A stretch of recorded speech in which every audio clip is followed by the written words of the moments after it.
ಚಾಂದ್ರಮಾನ ಕಾಲಗಣನಾ ಪದ್ಧತಿಯ ಪ್ರಕಾರ ಒಂದು ಚಾಂದ್ರ ಮಾಸವನ್ನು 2 ಸಮಭಾಗಗಳಾಗಿ ವಿಭಜಿಸಲಾಗುತ್ತದೆ. ಪ್ರತಿಯೊಂದು ಭಾಗವನ್ನು ಪಕ್ಷ ಎಂದು ಕರೆಯಲಾಗುತ್ತದೆ. ಪ್ರಥಮ 15 ದಿನಗಳ ಅವಧಿ ಶುಕ್ಲ ಪಕ್ಷವಾಗಿದ್ದು, ಈ ಅವಧಿಯ ಕೊನೆಯ ದಿನ ಪೂರ್ಣಿಮೆಯಾಗಿರುತ್ತದೆ. ಚಂದ್ರನು ದಿನದಿಂದ ದಿನಕ್ಕೆ ಬೆಳೆಯುತ್ತಾ ಪೂರ್ಣಚಂದ್ರನಾಗುವ ಈ ಅವಧಿಯನ್ನು ಶುಕ್ಲ ಪಕ್ಷವೆಂದು ಕರೆಯುತ್ತಾರೆ. ದ್ವಿತೀಯ 15 ದಿನಗಳ ಅವಧಿ ಕೃಷ್ಣ ಪಕ್ಷವಾಗಿದ್ದು, ಈ ಅವಧಿಯ ಕೊನೆಯ ದಿನ ಅಮಾವಾಸ್ಯೆಯಾಗಿರುತ್ತದೆ. ಚಂದ್ರನು ದಿನದಿಂದ ದಿನಕ್ಕೆ ಕ್ಷಯಿಸುತ್ತಾ ಸಂಪೂರ್ಣವಾಗಿ ಅಳಿಯುವ ಈ ಅವಧಿಯನ್ನು ಕೃಷ್ಣ ಪಕ್ಷವೆಂದು ಕರೆಯಲಾಗುತ್ತದೆ. ಭಾದ್ರಪದ ಮಾಸದ ಕೃಷ್ಣ ಪಕ್ಷವು ವಿಶೇಷ ಮಹತ್ವ ಹೊಂದಿದ್ದು, ಇದನ್ನು ಪಿತೃಪಕ್ಷ ಎಂದು ಕರೆಯಲಾಗುತ್ತದೆ. ಈ 15 ದಿನಗಳನ್ನು ಪೂರ್ವಜರ ಸ್ಮರಣೆಗೆ, ಅವರ ಆತ್ಮಕ್ಕೆ ಶಾಂತಿ ಕೋರುವುದಕ್ಕೆ ಹಾಗೂ ಪಿತೃಗಳಿಗೆ ಶ್ರಾದ್ದ, ತರ್ಪಣ, ಪಿಂಡದಾನ ಮುಂತಾದ ವಿಧಿಗಳನ್ನು ನೆರವೇರಿಸಲು ಮೀಸಲಾಗಿರುವ ಸಮಯವೆಂದು ಶಾಸ್ತ್ರಗಳು ಹೇಳುತ್ತವೆ. ಈ ಅವಧಿಯ ಕೊನೆಯ ದಿನವಾದ ಅಮಾವಾಸ್ಯೆಯನ್ನು ಮಹಾಲಯ ಅಮಾವಾಸ್ಯೆ ಎಂದು ಕರೆಯಲಾಗುತ್ತದೆ. ಮಹಾಲಯ ಅಮಾವಾಸ್ಯೆ ಉಳಿದ ಅಮಾವಾಸ್ಯೆಗಳಿಗಿಂತ ವಿಶೇಷವಾಗಿದೆ, ಏಕೆಂದರೆ ಈ ದಿನವನ್ನು ಪಿತೃಗಳಿಗೆ ಸಮರ್ಪಿತವಾದ ಅತ್ಯಂತ ಪವಿತ್ರ ದಿನವೆಂದು ಪರಿಗಣಿಸಲಾಗುತ್ತದೆ. ಈ ದಿನದಂದು ಶ್ರಾದ್ದ ವಿಧಿಗಳನ್ನು ನೆರವೇರಿಸುವುದರಿಂದ ಪಿತೃಗಳು ಸಂತೋಷಗೊಂಡು ತಮ್ಮ ಸಂತತಿಗೆ ಆಶೀರ್ವಾದ ನೀಡುತ್ತಾರೆ ಎಂಬ ನಂಬಿಕೆಯಿದೆ.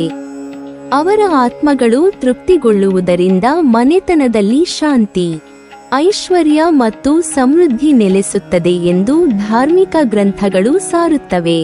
ಹೀಗಾಗಿ ಚಾಂದ್ರಮಾನ ಕಾಲಗಣನೆಯಲ್ಲಿ ಪಕ್ಷಗಳು ಕೇವಲ ಚಂದ್ರನ ಚಲನೆಯ ಆಧಾರದ ಮೇಲೆ ಬಂದ ಕಾಲಮಾನದ ವಿಭಾಗಗಳಲ್ಲ, ಅವು ಧಾರ್ಮಿಕ ಸಂಪ್ರದಾಯಗಳಿಗೆ, ಹಬ್ಬ ಹರಿದಿನಗಳ ಆಚರಣೆಗೆ ಮತ್ತು ಪೂರ್ವಜರ ಆರಾಧನೆಗೆ ವಿಶೇಷ ಮಹತ್ವವನ್ನು ಹೊಂದಿವೆ. ವಿಶೇಷವಾಗಿ ಭಾದ್ರಪದ ಕೃಷ್ಣ ಪಕ್ಷವು ಪಿತೃಗಳಿಗೆ ಕೃತಜ್ಞತೆಯ ಸೂಚಕವಾಗಿದ್ದು, ಮಹಾಲಯ ಅಮಾವಾಸ್ಯೆ ಪಿತೃಗಳ ಆತ್ಮಶಾಂತಿಗಾಗಿ ಅತ್ಯಂತ ಪವಿತ್ರ ದಿನವೆಂದು ಪರಿಗಣಿಸಲಾಗುತ್ತದೆ. ಪಿತೃಪಕ್ಷದ ಮಹತ್ವವನ್ನು ವಿವರಿಸುವಾಗ ಇದಕ್ಕೆ 2 ಪ್ರಮುಖ ಕಾರಣಗಳನ್ನು ಶಾಸ್ತ್ರಗಳು ಉಲ್ಲೇಖಿಸುತ್ತವೆ. ಮೊದಲನೆಯದಾಗಿ, ಈ ಪಕ್ಷದಲ್ಲಿ ಆಚರಿಸುವ ಪಿತೃ ಕಾರ್ಯಗಳು ಪಂಚಮಹಾಯಜ್ಞಗಳಲ್ಲಿ ಒಂದಾಗಿ ಪರಿಗಣಿಸಲ್ಪಟ್ಟಿವೆ.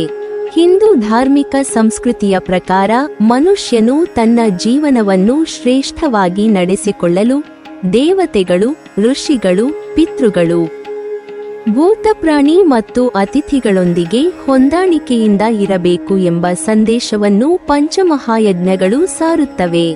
ಮಹರ್ಷಿಗಳ ಸಂಸ್ಕೃತಿಯಲ್ಲಿ ಭಗವಂತನನ್ನು ಆರಾಧಿಸುವ 2 ಬಗೆಯ ವಿಧಾನಗಳನ್ನು ಹೇಳಲಾಗಿದೆ.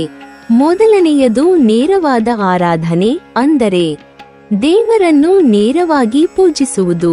ಎರಡನೆಯದು ಪರೋಕ್ಷ ಆರಾಧನೆ, ಅಂದರೆ ದೇವರ ಅನುಗ್ರಹ ನಮಗೆ ಹರಿದು ಬರುವ ದ್ವಾರಗಳನ್ನು ಗೌರವಿಸುವುದು, ಆರಾಧಿಸುವುದು. ಈ ಪರೋಕ್ಷ ವಿಧಾನವೇ ಪಂಚಮಹಾಯಜ್ಞಗಳ ರೂಪದಲ್ಲಿ ವ್ಯಕ್ತವಾಗುತ್ತದೆ. ಮನುಷ್ಯನು ಹುಟ್ಟಿ ಬೆಳೆದು ಬದುಕುವಾಗ ಅವನ ಪೋಷಣೆ, ರಕ್ಷಣೆ, ಶಿಕ್ಷಣ ಮತ್ತು ಜೀವನದ ಪ್ರತಿಯೊಂದು ಹಂತವೂ ದೇವರ ಅನುಗ್ರಹದಿಂದಲೇ ಸಾಧ್ಯವಾಗುತ್ತದೆ. ಈ ಅನುಗ್ರಹವು 5 ದ್ವಾರಗಳ ಮೂಲಕ ಹರಿದು ಬರುತ್ತದೆ. ಅವುಗಳನ್ನು ಗೌರವಿಸುವುದೇ ಪಂಚಮಹಾಯಜ್ಞಗಳ ಮೂಲ ಉದ್ದೇಶ. ಒಬ್ಬ ಮನುಷ್ಯನು ಜನಿಸಿದೊಡನೆಯೇ ಯಾರೂ ಹೇಳಿಕೊಡದಿದ್ದರೂ ತನ್ನ ಸಹಜ ಪ್ರವೃತ್ತಿಯಿಂದ ತಾಯಿಯ ಸ್ತನಪಾನ ಮಾಡತೊಡಗುತ್ತಾನೆ. ಜೀವನದ ಆರಂಭದಲ್ಲಿ ಆಹಾರ ಸೇವನೆ, ನೋಡುವುದು, ನಡೆಯುವುದು, ಮಾತಾಡುವುದು ಮುಂತಾದ ಕೌಶಲ್ಯಗಳನ್ನು ಯಾರೂ ಬೋಧಿಸದಿದ್ದರೂ ತಾನಾಗಿಯೇ ಕಲಿತುಕೊಳ್ಳುತ್ತಾನೆ. ಮಾತನ್ನು ಕಲಿಯುವಾಗ ಸುತ್ತಮುತ್ತಲಿನ ಜನರ ಮಾತನ್ನು ಕೇಳಿ ಅದರ ಆಧಾರದ ಮೇಲೆ ಮಾತನಾಡಲು ಕಲಿಯುತ್ತಾನೆ. ಆದರೆ ಕಲಿಕೆಯ ಈ ಸಾಮರ್ಥ್ಯವೇ ಅವನೊಳಗೆ ಸಹಜವಾಗಿ ಇರುವುದು, ಹೊರಗಿನಿಂದ ಯಾರಾದರೂ ತುಂಬಿಕೊಡಲು ಸಾಧ್ಯವಿಲ್ಲ.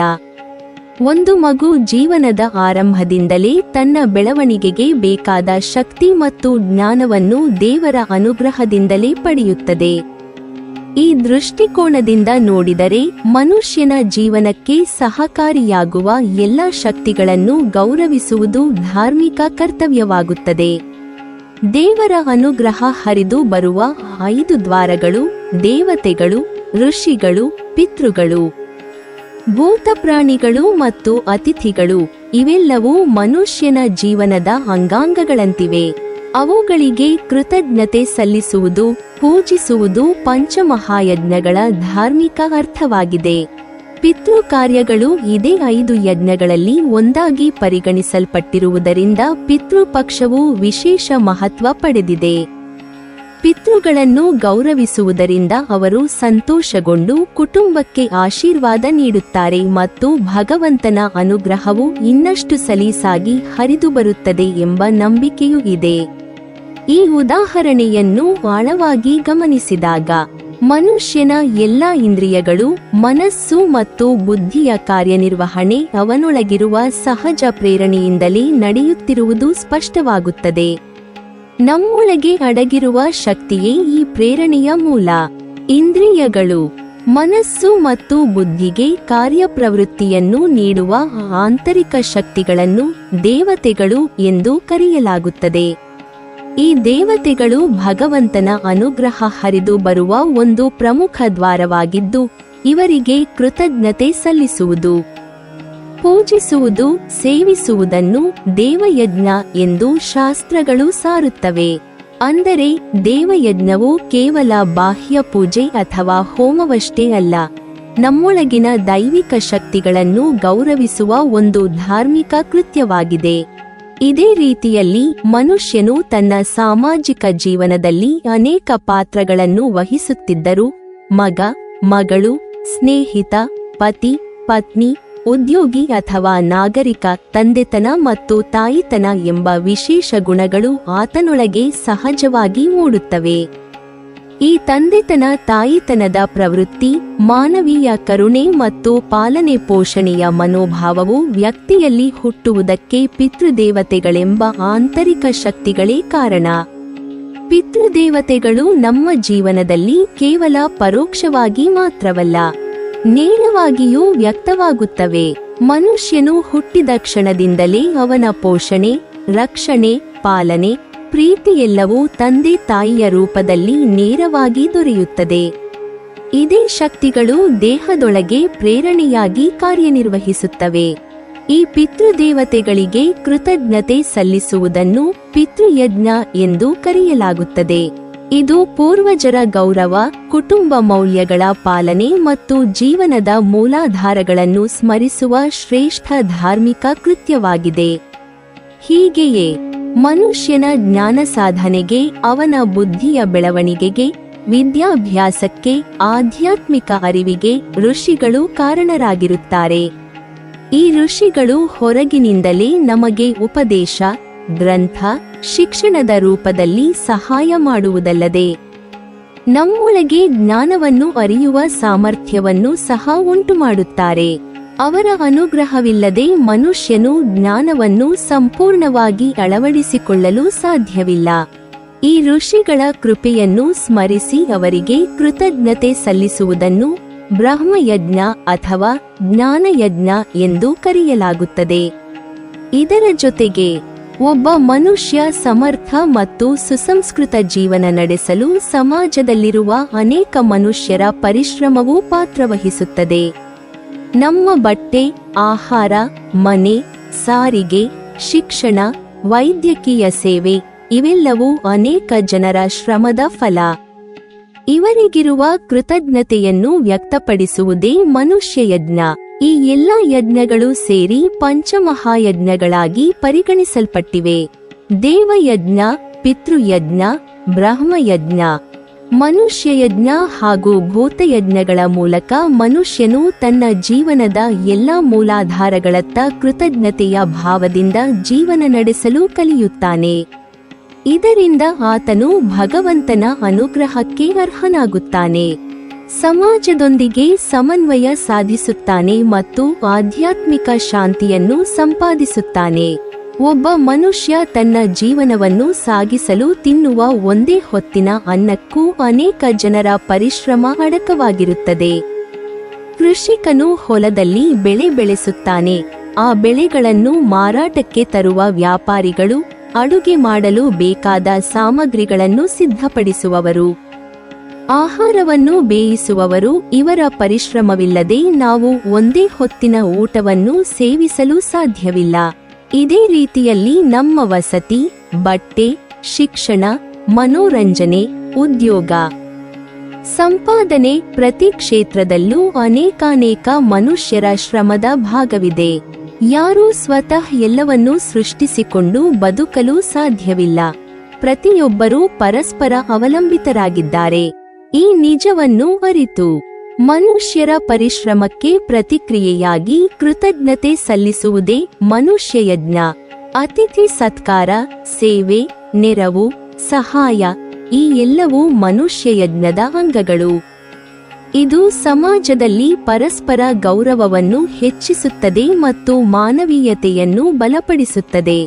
ಇದೇ ರೀತಿಯಲ್ಲಿ ಪಶುಪಕ್ಷಿಗಳು ಸಹ ನಮ್ಮ ಪಾಲನೆ, ಪೋಷಣೆ, ಜೀವನದ ಸುಗಮತೆಗೆ ಕಾರಣವಾಗುತ್ತವೆ.